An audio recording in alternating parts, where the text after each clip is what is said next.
Once we have tuned and identified one specific RF channel in the spectrum analyzer mode, we can move on to the measurements mode. Here we can see in detail all the quality measurements for that analog or digital signal we are tuning. In this case, we are tuning a dBps-2 signal.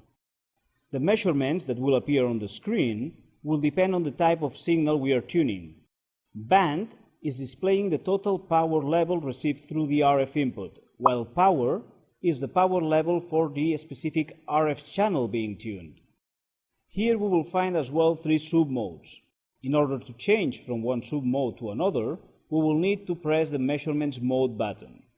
The first mode is Measurements 1 out of 3, where we can see separately each one of the measurements.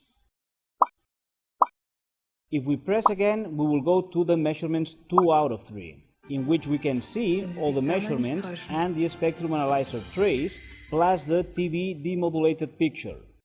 And in this mode, we can still move around in the spectrum analyzer trace.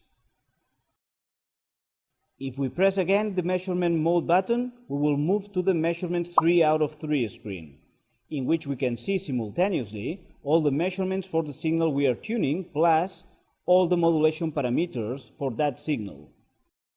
In the Measurement Mode, the keys F1, F2, and F3 let you access to the same menus that in the Spectrum Analyzer mode.